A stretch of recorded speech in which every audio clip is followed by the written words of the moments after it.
Good morning and welcome to ActiveNet 21 Online.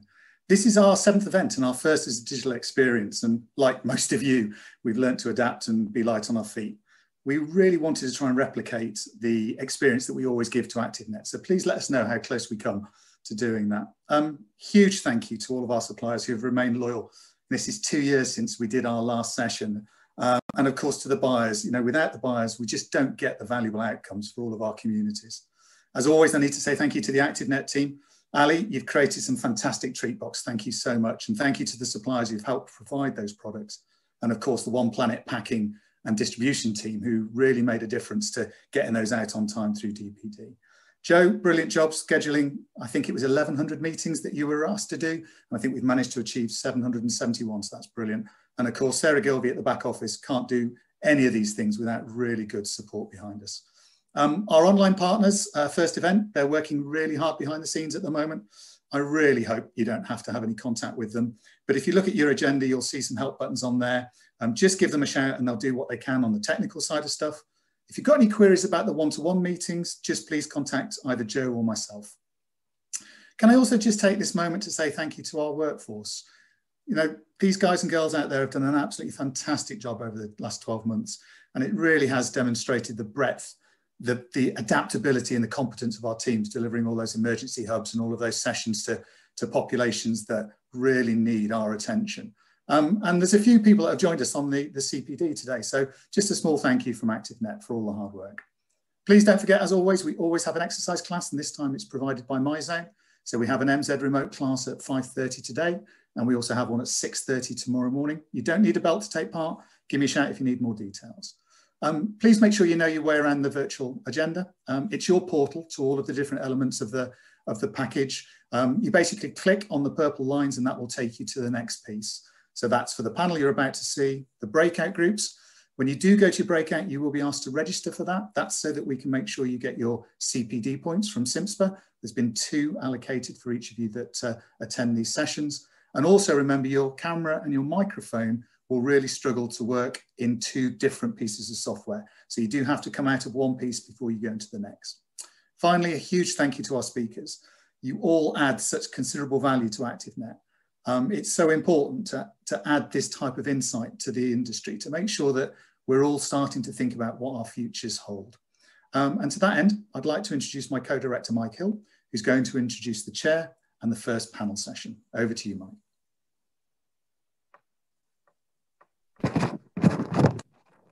Thank you, Dave. Morning, everyone.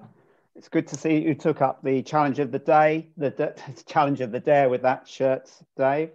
It's good to see so many people have joined us. As Dave says, it's a shame that we can't all get together and have a drink in the bar the night before lunch and in the evening, but we're really excited to be doing this in a slightly different format. And I guess it sort of symbolises all the challenges that we've had to face over the last 12 months. This is just another one of those adaptations. And if nothing else, our sector is incredibly good at adapting to new circumstances. So we've got a really good morning of panels today, and we're kicking off with our keynote panel. There really could only be one topic when we knew that we were going to have to do this virtually at the end of an incredible 12-month period. So today we're going to be looking at the future of public sector leisure post-pandemic.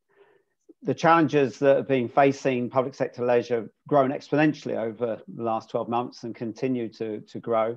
And we've got a very good senior panel to discuss what the future holds now and how we keep the services we provide at the heart of today's society and also at the forefront of government minds. So I'd like to introduce the panel now. If you can reveal yourselves, panel. As if by magic.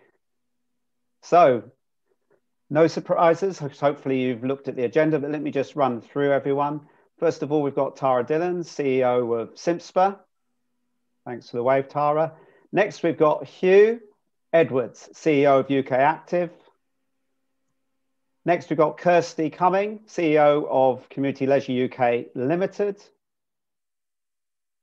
Then we've got Debbie Kay, who's here representing CLOA, Vice Chair of CLOA and Head of Community Services at Cambridge City Council. Good morning, Debbie. And finally, but not least, we're joined by Kevin Mills, Director of Capital Investment at Sport England. So we're really pleased with this panel. We've pretty much got all of the major players in our sector today. And what I'm going to do is just ask each of them just to make a short opening statement, really, about what their view is of the last 12 months, but more importantly, the challenges that are facing us and what we really need to focus on going forward as we move into this recovery phase. So Tara, would you like to kick us off, please? Thanks, Mike, for asking me to go first. Felt like I lost that dare. Good morning, everybody. This feels great. It feels like we're actually at ActiveNet. This feels like the first sort of networking event that I've attended or keynoted at for quite some time. So it's good to feel the light at the end of the tunnel. Mike, in answer to your question,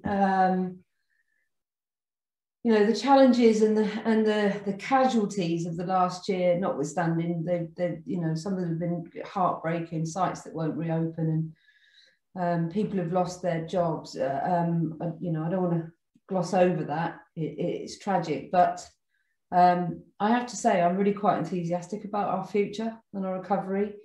There's a saying that I rather like about challenge, and it's when things don't go your way, remember that every challenge, every adversity contains within it the seeds of opportunity and growth. And that's kind of where my head's at right now. I've had many conversations over the last year with industry leaders, CEOs, sole traders, stakeholders, and I was looking through my notes a couple of days ago, lots of those meetings, and there's been three common themes or three common questions that I've heard repeated by all of those people. The first one is, what can we learn? The second one is, how can we grow from this? And the third one is, how can we deliver differently? And the fact that as a sector, we're asking ourselves those questions, and I have to say, as those conversations have evolved and developed more recently, there is a consensus. We are, as a sector, almost accidentally, and I'll come on to address that later, collaborating and coalescing around the answers, which I'm delighted to say. I mean, what we've learnt is that we can adapt and adopt change.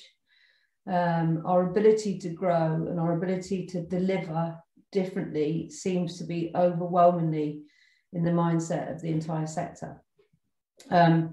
And it won't really come as a huge surprise, or it shouldn't come as a huge surprise as to how people are thinking. And that is, the whole systems approach is around systems thinking. And I'm just going to describe systems thinking to people in a minute, because it's a phrase that's being bandied about a lot. Largely, I think, because Sport England have delivered this great strategy, one that we should all be delighted to get behind, and it talks about whole systems approach. The whole systems approach happens through systems thinking. And I'm just going to read out what systems thinking is. I wrote some notes down last night. It's an approach to integration that's based on the belief that the component parts of a system, us, in a locality, for example, will act differently when isolated from the system's environment and other parts of the system. And I think there seems to be a universal recognition that we have, to some extent, worked in isolation of a system in the place, the locality where we can have the greatest impact.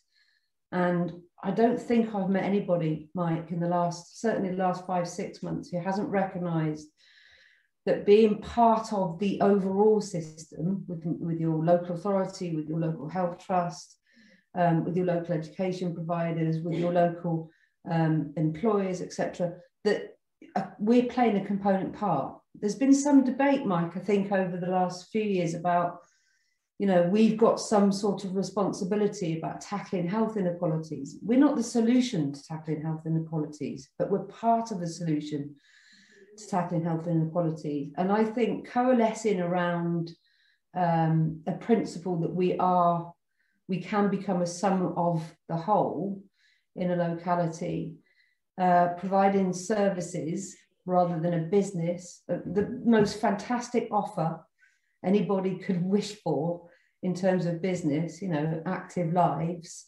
living a healthier life, living a little bit longer. We're not selling double glazing here. What we've got to offer is incredible. And to be able to deliver that to everybody, providing it for all, if you just look at this in a rather crass way, if you will, Mike, and from a commercial perspective, if that was called a lead generator, we'd be queuing up for it. So to be able to access every corner of our society and every corner of our locality in partnership with those whose impact, where the impact will be felt, I think is a very, very straightforward and obvious approach. Of course, somebody will ask the question, no doubt, you know, what were the 5 steps to get in there? And I'll happily answer those, but I know that I've got an allotted time here. But in summary, Mike, I have to say, I am really quite enthused by the sector's approach to the future and its recovery, and utterly relieved, I have to say, at hearing it. I hear it, see it everywhere, and I think we are obligated now as a sector to follow through on that promise and make sure that we do adapt and adopt that change. Lovely. Thanks, Tara. Great opening statement. I totally agree that I think there's some majorly positive things that can come out of this time period for our sector. I forgot to mention that if anyone's got any questions, we will be opening it up later after the opening statements. Please put them in the chat box, and I'll be putting them into the panel in a little while. Hugh, do you want to build on that, please? Absolutely. Good morning, everybody, and congrats to the team for putting on such a great event over the next couple of days. From my perspective, yesterday was a day of reflection, a year after the first lockdown, and I know there's a number of people, you know, across this event today who have gone through levels of pain and suffering across the last year, either through the lockdown and through the period of restricted usage as well, and the pressure, the trauma and the anxiety that has created. And from my perspective, I know everybody else on this call as well and on the panel has done everything they can to support, protect and advise and navigate our members and partners through that period of time, and also lobby as much as we can. There is green shoots, and I echo what Tara has said there. You know, we are on the cusp of some major milestones, the 29th of March, the 12th of April, the 17th of May, especially as key milestones in the unlocking of our facilities and our ability to operate again within our communities, which is fundamental to the physical, mental and social well-being of the nation. That said, the house is still on fire. There are still fundamental financial challenges that we face, and you know, the government does acknowledge that, will acknowledge that, and have to reconcile there remain fundamental gaps in funding required for this sector in order for it to fulfill its fullest role. That is a fact, and that will be reconciled, whether it's next week or next month or in 2 months' time. It will happen because it has to happen, and so it's a question of how we work as a team to ensure that happens at the earliest possible opportunity. But then we have to look forward. We have to look at the period of survival and recovery, but also look at development. And this is where, and echoing what Tara has said, is real testament to Kevin, the wider team at Sport England, on that vision for that 10-year strategy and how we can get the combinations within that ecosystem working to deliver the best possible outcomes for the communities that we serve. From a UK Active perspective, we have a very strong partnership with Sport England, looking at a number of areas, looking at inclusivity, looking at how campaigns can best be leveraged, looking at the digital transformation and the evolution of our digital offer across our members and for our customers, looking at the children and young people agenda, looking at the evolution of issues and the growth of agendas such as social prescribing. And fundamentally, all this is round up in terms of what is the evolution of our facilities, what is the future of our facilities and our infrastructure. And there is a major debate that will have to happen, and we will be part of that, working with people on this. I know there is greater investment both at central government level and local government level and at Sport England level to make that conversation happen. So over the next year, the strategy, the role of the future of public leisure and its connectivity and its clarity and the definition of what it will provide is going to be right at the heart of what we're going to get on doing once our facilities are open again. Thanks.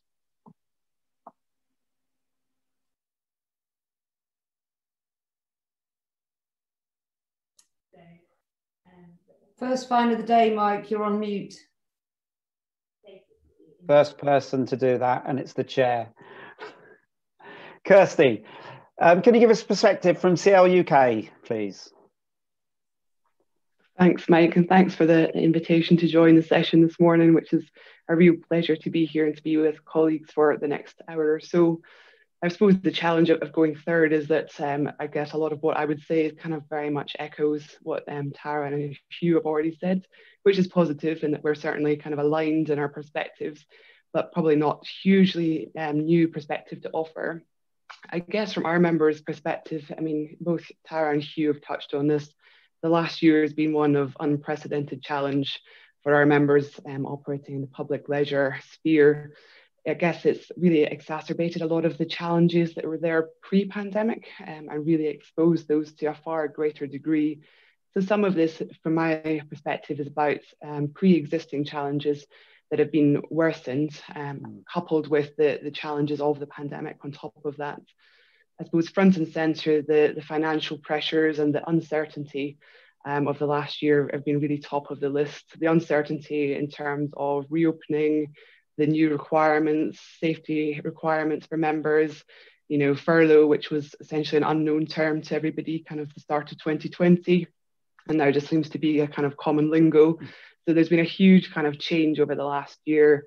And that financial pressure, as Hugh alluded to there, is absolutely still there, front and centre. You know, the fragility of the sector is really quite concerning. And we've certainly been trying to support our members through the last year and looking forward, hoping that, you know, as things recover, then they'll move back into a period of stability.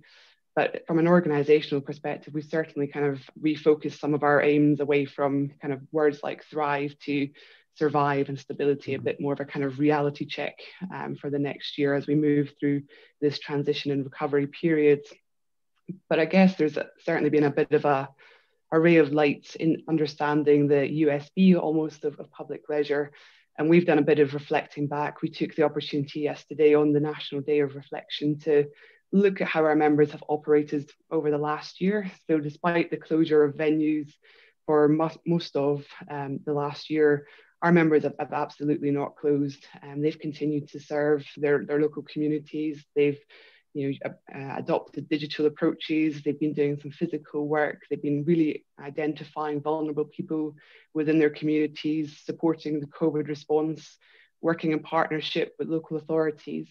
And I think when you pull all of the kind of work that's happened across our membership and wider within public leisure, it really is quite incredible. And there's certainly something to be celebrated there, and how we can actually shine a bit of a spotlight on that it's far more than just opening up a gym or a swimming pool, which is still a perception, I believe, that's out there. Leisure is still a nice to have, but actually it's core to communities, to public services. So there's a real opportunity looking at the future around how we can kind of understand the role, what can public leisure actually deliver? And again, it's kind of been touched on by the previous speakers there around the connect, that whole systems approach, being one part of the system. And really for me, it's about, health and well-being. So what does public leisure have to offer around health and well-being and supporting those agendas, supporting partners? The other real kind of positive that we're taking from this is, the join up. And again, this has been touched on already, the collaboration across partners and how we can work better, more collectively. We've seen a huge amount of collaboration and joining up over the last year, which has been great. How we can really embed that and make sure that continues going forward so that we are much more connected as a sector. So some significant challenges, but certainly some opportunities as well in there. Thanks, Mike. Thanks, Kirsty. I'll certainly admit to 12 months ago, looking up furlough to see what it actually meant. I've never heard of it before, but we all know about it now, don't we? Debbie, would you like to carry on, Vice Chair of Close? Give us the perspective from the sort of the council client side, Chief Leisure Officers, please. Thanks, Mike, and good morning, everybody. And wouldn't it be nice to see everybody who's here in the audience as well? And we really miss that networking, don't we? Events like this, it's where we get good ideas, we build relationships, we get inspired. So anyhow, I'm hoping today will be some of all of those things, even if we're not in person. So in my day job, actually, it's really nice to be here and talk about something specific to do with physical activity and health and well-being and our leisure offers, because for the last year, like many of us, I've been doing something entirely different. I've been getting payments to people who are self-isolating, helping support networks of food banks, and helping tackling vaccination hesitancy in my community. So it's really good to get back in the saddle and be working with you all to help the recovery. But you know, like the industry more widely, local authority finances are in a really bad way. We've had a decade of austerity. The National Audit Office says that 94% of local authorities are going to be cutting funding next year to meet their legal duties to balance their budgets. And these are balance sheets have been really scarred by COVID, despite government support coming into local authorities from a number of different sources. And the balance sheets will remain in a really challenging place for at least half a decade. This is going to take 5 years to get back to where we were in terms of the local authority finances. And indeed, 7.5% of local authorities are at a high risk of financial failure in the near future. So, you know, things are difficult across the piece, whether you are an operator, a business, or a local authority. But I'm not going to be doom and gloom, because I think actually we have an opportunity here. Like Tara said, I have to be optimistic about the future. And I think that CLOA, that's the Chief Cultural and Leisure Officers Association, which is comprised of local authority members, of people doing similar sort of jobs to myself, whether we run services in-house or contracted out, or through partnerships or through trusts. We're uniquely positioned, I think, to help bring together organisations, to help understand the local territory and build productive partnerships. Where I think we've also got a role is helping local authorities understand that the commercial, private and trust movements are extremely valuable stakeholders. You bring complementary expertise, new perspectives, innovation, creativity. It's really important that we work together and make the best use of our scarce resources to build a recovery. I've spent some time in the weeks leading to this event doing some wider reading, and I've been really impressed with Sport England's new strategy, Kevin, and in particular the focus on understanding how communities will best recover, and actually to move away from that top-down approach. And there's a line in the strategy in the Connecting Communities chapter which says, crucially, we need to make sure we build back in collaboration with each place, the people within them, the organisations relevant and trusted by them. No lesson has been learned more from our last strategy than this. And that really resonates with me. I think it's critical. So if in communities we see the various pieces of the jigsaw here in terms of what people will need, what type of communities there are, what situations they face, what barriers.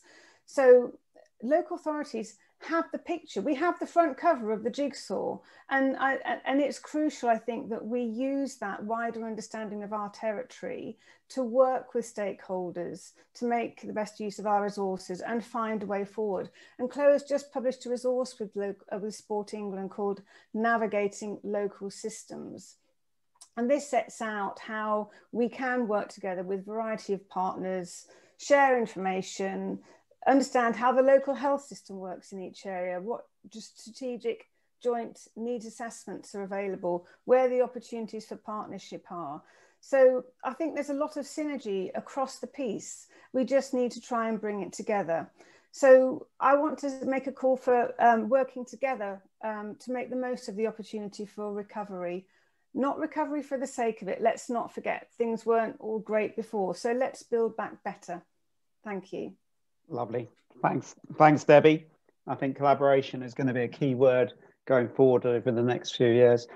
Kevin, you've had a very good introduction. A few people have been very complimentary about the work that Sport England have undertaken over the last 12 months. It's been a busy time for you, I know. Do you want to give us your view on things?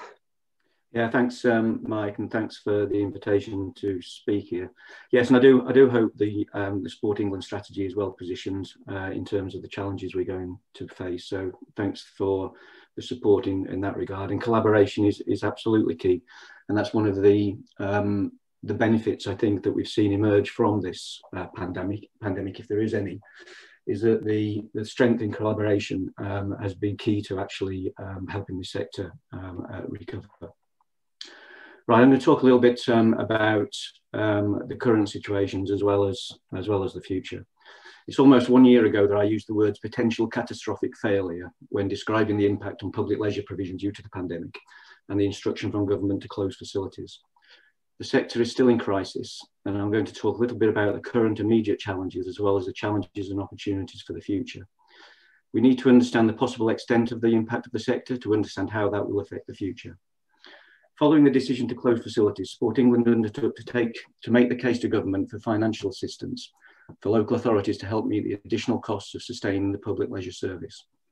We worked with key stakeholders, UK Active, LGA, District Council Network, Community Leisure UK, CLOA, SimSpa to demonstrate the value of the service locally and nationally on health outcomes, social value, and the economic impact on the public purse and on communities, clubs and individuals.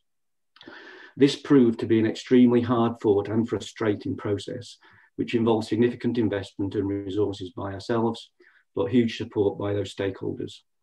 Securing ring-fence funding through the National Leisure Recovery Fund was important. It established the principle that public sector leisure is valued, it needs support and is worth saving. The level of funding at 100 million is significant and is making a difference, but is below what is required for a sustained recovery. At this point, the complete catastrophic disaster has been avoided, but it is still at some significant cost. And the sector now finds itself in a much more precarious position than it was during the first lockdown. The collapse of the sector has been avoided by a combination of significant government and central government support through support like furlough.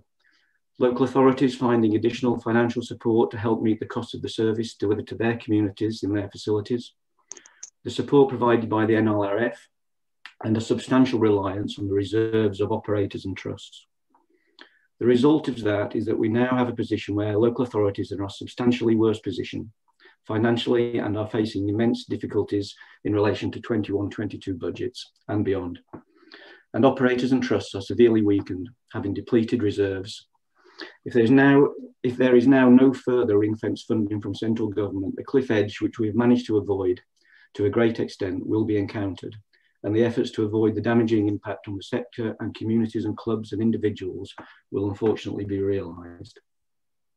Public sector is still in crisis. Public sector leisure is still in crisis, and for some in this sector, it's difficult to look to the future at this stage. But as people on this call have already said, we need to do that. It's difficult because at this stage, we can't be clear what the full extent of the impact will be and what we're recovering from. And it's probably not that important at this stage that we are clear about what all the solutions are.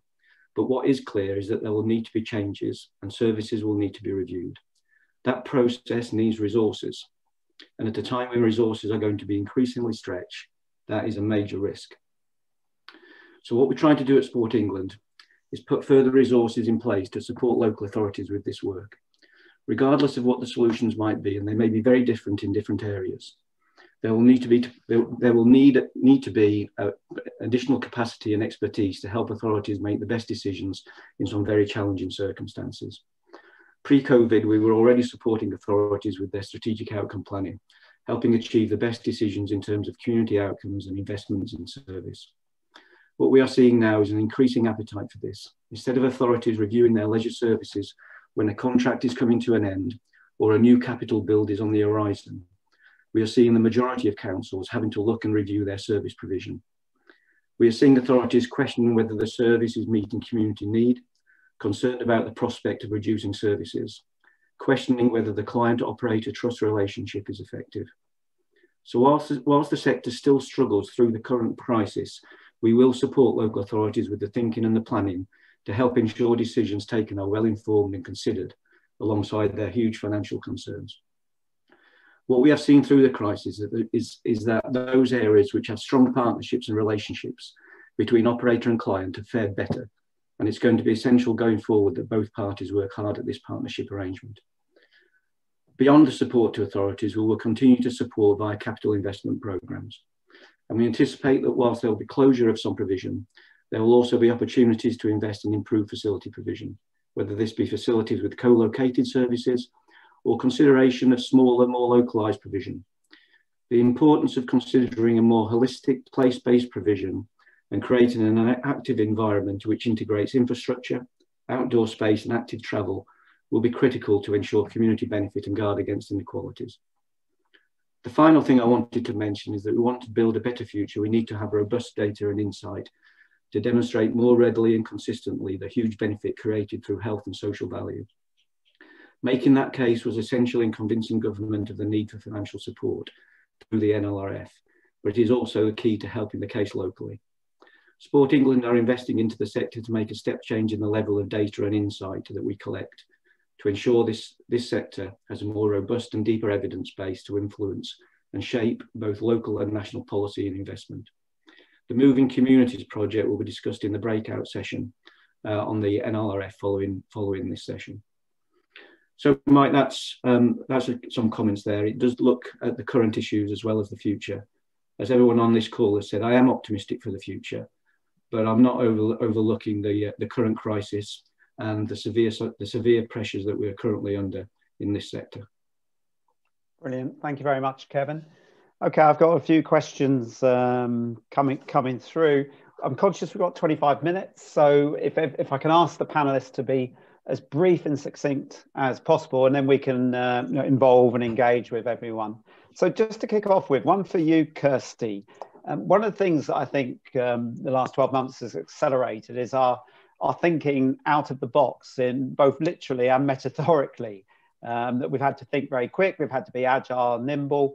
But do you think that, and obviously you can only really talk for the trust sector, do you think the trust and the social enterprise sector is ready to change and adapt and to start offering this more blended approach of more out of centre activities and engagement with the community? Thanks, Mike. Yeah, I mean, it's a good question. I think certainly the seeds of that were there before the pandemic. I mean, there's been a huge amount of work for a long time going on outside of traditional leisure centres. So there's been work in care homes, in hospitals, in school settings, in outdoor settings. I suppose that the pandemic has really forced that rethink a little bit more and kind of perhaps accelerated this.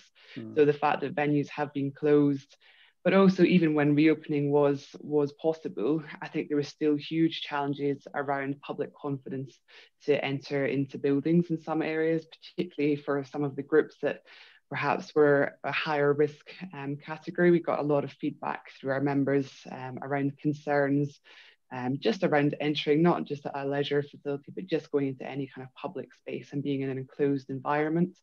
But we have seen, certainly in the last year, a huge amount of outdoor activity. So using car parks for exercise classes, using kind of outdoor spaces, using a lot of the less traditional spaces to do group exercise. And I think what it's really highlighted as well is that there's an absolute appetite out there for people to connect, to take part in these sessions, to be active. You know, we've seen Zumba classes in the rain, we've seen group exercise in the snow, you know, week after week, people kind of braving the kind of British weather to be active and to connect. So there's certainly an opportunity there that's been accelerated, as I said, throughout the pandemic. And I guess it's a question of how we can kind of build on that, you know, so it's, I guess we've moved away a lot from the build it and they will come mentality that was perhaps kind of, you know, from years gone by, but how we can actually move forward and actually really understand where people want to be active, how they want to be active, and make that possible. And I think that would appeal to a lot more people, you know, and the idea of staying local, which has become embedded over the last year as well, you know, people very much in their own local neighborhoods. So how can we make the most of that and bring sessions and things, new things to people on their doorstep? So there's maybe an opportunity there to get more people active by just thinking a bit differently and looking at what we can take forward from the last year as well. Absolutely. Thanks, Kirsty. Hugh, I'd like you to pick up on that. And also, Just you're going to take part in a workshop following this on the role of digital in terms of health, fitness and activity going forward.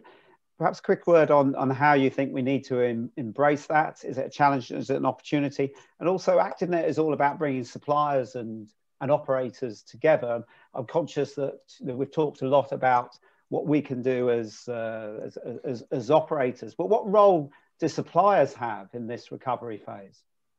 Well, I think on your first point there, Mike, I think it is an opportunity, and how suppliers and operators work in collaboration will be key to that. And it'll be a very good and honest conversation coming up later in the day. You know, we have to recognize that as a digital society, we're still very young. You know, Facebook was created in 2004.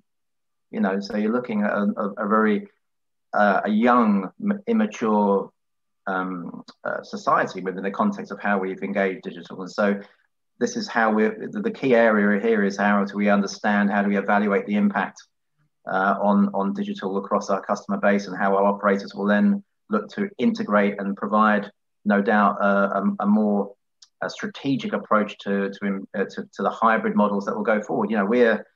We're about to release in the next few months a new report on active aging, in which digital plays a key role in that sort of plus 55, plus 60 audience, and that will be a key learner for the sector as well. But and going back to what Kirsty said, yeah, the next few months and will be very important in terms of building back customer confidence and going into facilities. And at the heart of that will be the work that, especially we've done within our research institute around our data collection, showing how safe the sector has been throughout the period when it has been open. And we will continue to provide that level of data back to government and back to the public as well, to show the safety and the incredible lengths and the whole sector has gone to show the highest standards. Now, those standards will kick on, and those standards will become a part of the culture of our facilities, both public and private, going forward as well. Mm-hmm. Thanks, Hugh. A question from Carl Bennett. Hi, Carl. Hope you're keeping well. Does the leisure sector now have an official political interface where recognition of the sector's wider contribution is understood and valued? Now, who would like to answer that one? I suspect everyone would like to have a go. Debbie, do you want to kick off? And then I'll perhaps come to you, Kevin, give you time to have a think about that.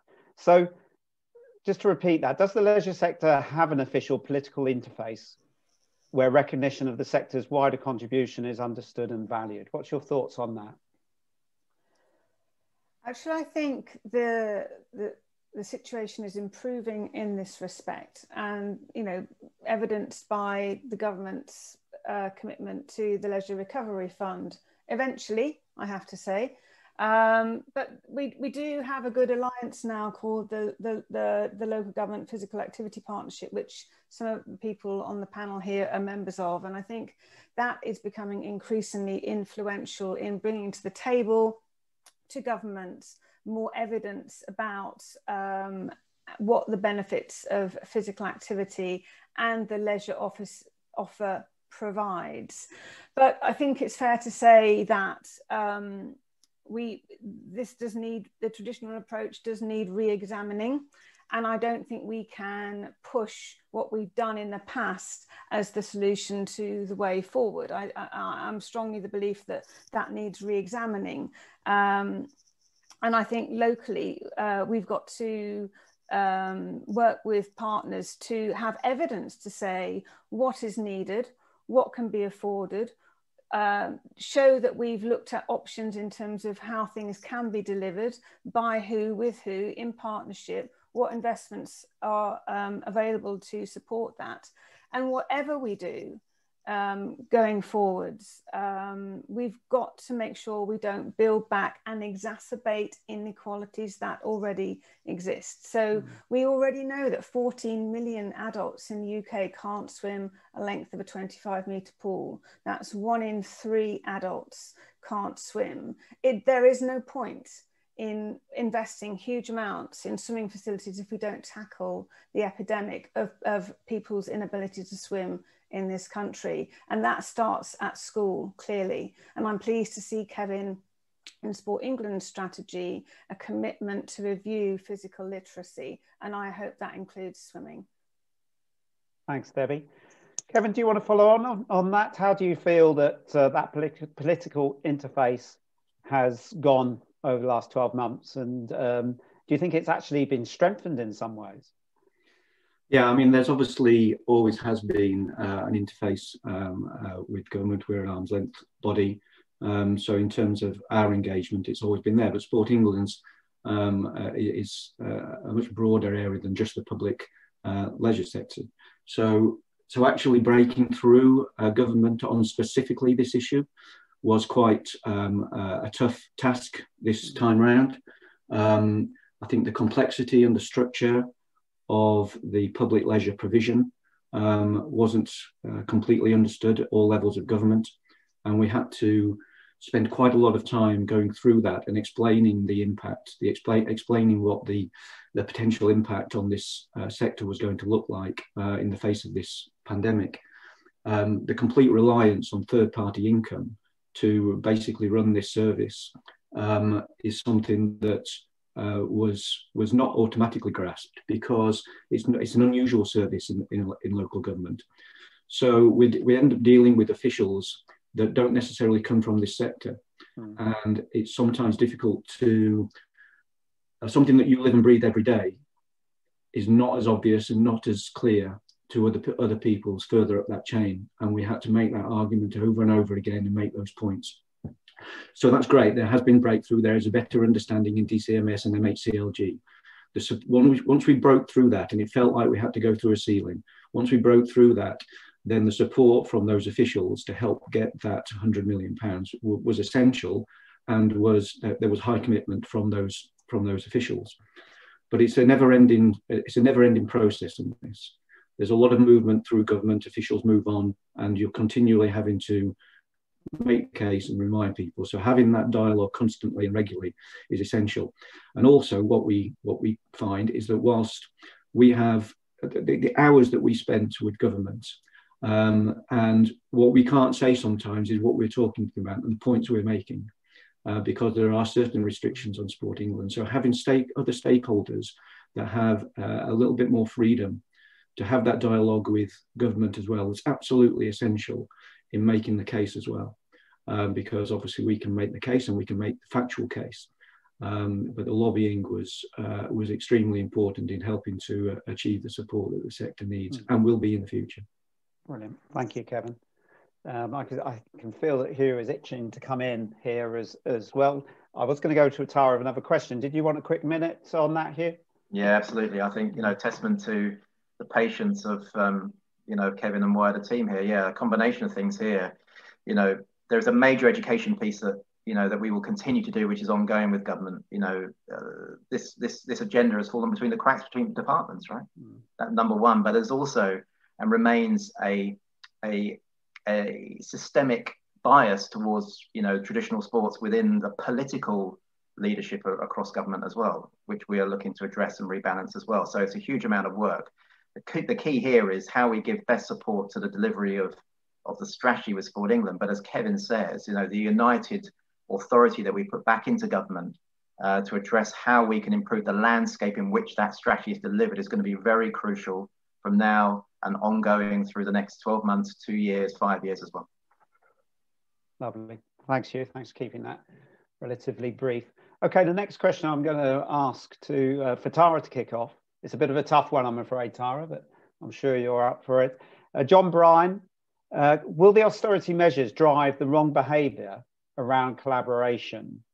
Is there a danger that we'll just go back in our bunkers to survive?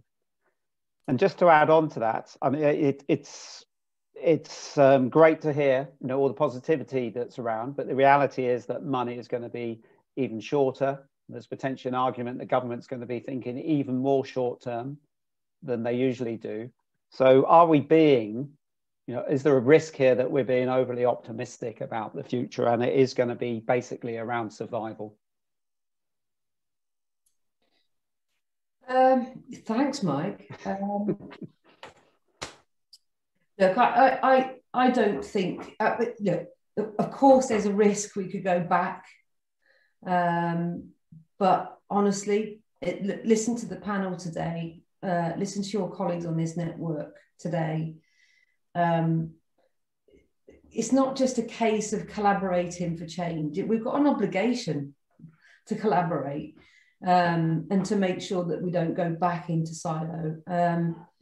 You know, just listen to Kevin. You know, the commitment for Sport England, the level of investment that's being set aside already and also for the future to sort of, you know, to act as a catalyst for collaboration is very much there. The people on this panel have been talking to each other pretty much weekly for the last 54 weeks. So, you know, and guess what? It wasn't that hard.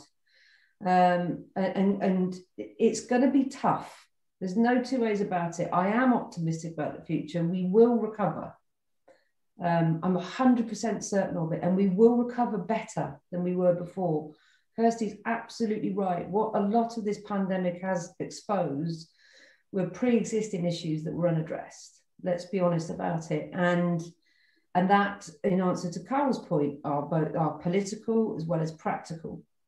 The reality from government is that they see us through two lenses. One is 4 or 5 high-profile sports because of the nature of the jolly nice chaps in number 10, if I can be quite crude about it.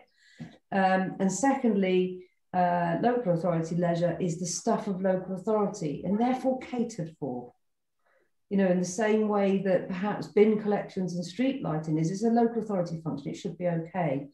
So we've got to tell a much, much more compelling story. We have an imprint, but we've got to make that imprint far deeper and permanent. And the way to do that is to unlock the potential that we have. You know, one of our challenges is that we tell a story that we understand.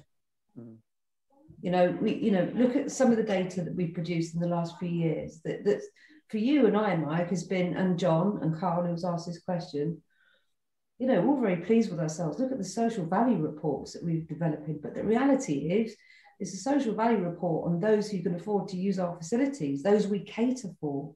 And the compelling story here is how we made a difference to that local authority, the children in that local authority, the disabled people in that local authority, the people with no money in that local authority, welfare in the workplace in that local authority. That's our compelling story. And going back to my rather flippant remark earlier, you know, we're not selling double glazing here. If God forbid, we go back to the old style thinking and I was going to make this a sales pitch, think about it. How would you like to live 10 years longer? Well, currently, if you look at Marmont, people with money do. And shockingly, if you read the latest report last year, the update on that, certain aspects of our society, in minority groups, the life expectancy has dropped in the last 20 years, which is a shocking and disgraceful statistic. Right, can the National Health Service fix that? No, it will triage and it will treat. Can we fix that? Absolutely. Now tell me we don't have political capital, we can prove that. So for me, I'd like to think, I am glass half full, John, but I don't think we dare go back into our silos. And I think it's incumbent on those people on this panel today and other stakeholders to ensure that that doesn't happen. I know that there was some debate around whether or not Sport England should launch their strategy when they did. My view is it couldn't have come at a better time because we needed a beacon of hope and we needed something long-term to sort of hook onto and commit to. And it has that sense of we're all part of this and we all have a role to play. It's a smart strategy. And therefore, no pressure, Kevin and co, you know, it's the Sport England gang that really need to keep herding the cats here and make sure that we're not breaking out into silo, that political capital is gained, that the compelling story is developed. I think we all need to have a long, hard look at ourselves and stop telling the story that we get. So yeah, I remain optimistic about it. I think it's a good question. We've got to raise it. And do you know what? I think we should all, on our own agendas, ask ourselves the questions weekly, monthly, and quarterly. are we still collaborating? Are we still working together on this? If we just ask the question as a prompt or reminder not to break out in silo, then yeah, I'm very hopeful that we've learned. Brilliant, thanks Tara. We've got another question from John Oxley, who I'm sure many of you know. Thanks for this, John. Excellent comments from Debbie regarding the role of public sector leisure dealing with health inequality. The fact we must face up to is that the leisure centre operating model is currently predicted to serve the more affluent in the society, and in so doing it meets the financial aspirations of local authorities. So let me just build on that question for you, Debbie, and if you can keep it briefly, please. I've worked in the sector 35, 40 years. And I sometimes wonder if we are reaching any more of those hard to reach groups now than we were doing 35 or 40 years ago. We see, and the last 12 months, everyone has agreed, has exaggerated this in terms of the people who are active, the people who aren't active, and the people who are able to afford to use local authority facilities. Do you think that local authorities are ready to change the way they think about their local authority provision, to a way thinking about it's not just the price of physical activity and public leisure, it's the value of it? So Mike, I do think that, and I don't think there is a choice actually. If we are to justify taxpayers' money on subsidising leisure services, then they've got to be meeting local needs, and that traditional health inequalities are now significantly worsened. We've got a lot of people facing economic financial hardship who weren't before. One of the things I've learned dealing with the crisis is many people have been forced into economic hardship who've had no experience of it whatsoever before, and are not familiar with the territory in terms of how to get the right support. So we need to rethink what we require from our leisure offer. And not all local authorities, I have to be honest, have got what you might call the traditional client side. That's somebody that sits in the council, who is, if you like, the commissioner, who understands the local territory and who puts together a specification that then they go out to the market, or they set up their own trust, or they have another in-house arrangement that then delivers these services. And I have to say, one of the things that's been really squeezed is this capacity within local authorities to if you like, come up with what it is that's needed locally. And this is where we can work together more, I think, with other stakeholders. But I would say this too, I don't think we will see a return to traditional leisure contract procurement. I think the contracts will be different. They'll seek broad outcomes that help tackle the impacts of COVID. And I think too, there will be a pushback from local authorities who have found it hard to negotiate with contractors during the COVID crisis, who have seen their facilities closed for nearly a year. They haven't been able to afford to pay the amounts the contractors have needed to keep going. And I think there will be more authorities now considering other options, for example, insourcing, as opposed to going down the traditional procurement route. So a lot of work for local authorities to get their heads around here. I still maintain the best way to do this is to work together. Thanks, Debbie. It's typical, just as we're coming towards the end of the session, that the questions are coming flooding in. Kevin, just if I could ask you just to do a very quick minute on that question, and then we'll just move to a wrap-up one. I saw you smiling and nodding vigorously there. Yeah, it's a significant area. It's and one that we recognise is a major challenge going forward.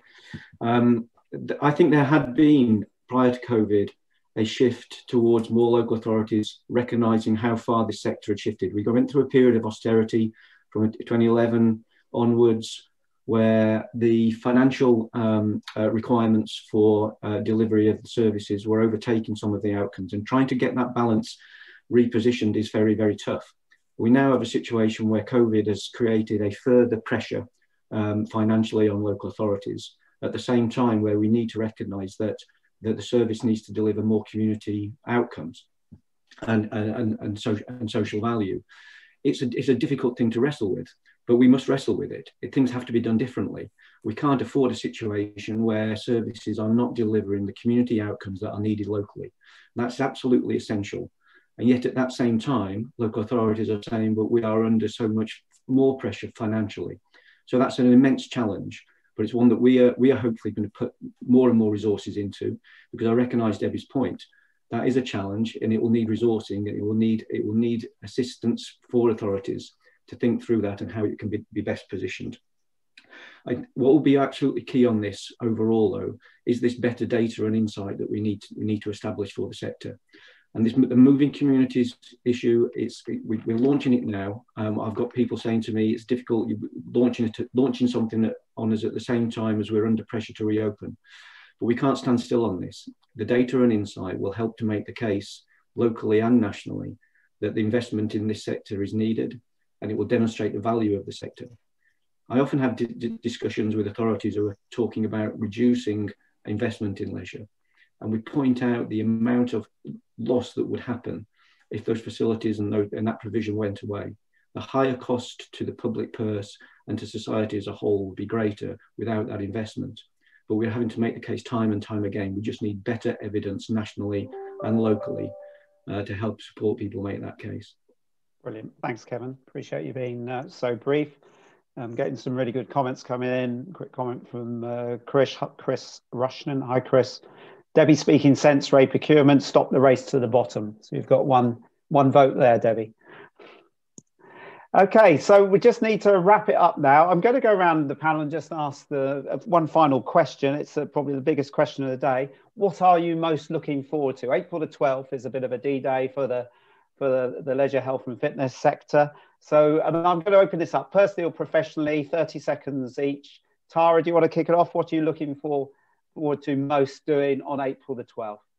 After the last year, Mike, I'm going to lie down in a dark room with a cold flannel on my face on April the 12th whilst everybody else is opening. I bet you're glad you're not an operator now.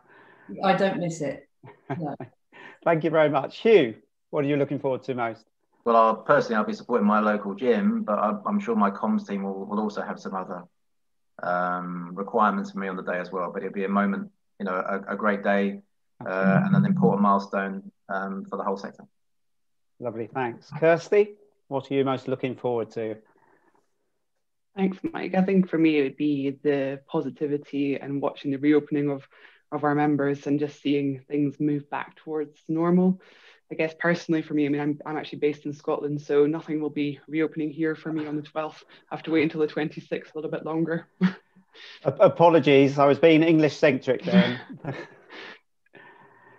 Debbie, what's happening in Cambridge? What's life going to look like on the 12th? Well, I'm going to take a trip up the A1 to Peterborough, one of the cities in the country that's not had any swimming for the last 12 months because very sadly Vivacity, the local trust there, failed and handed the contract back in June last year. But they're opening their Lido bang on the 12th of April. They've had an army of volunteers working with the council. So I'm joining them to celebrate for a swim.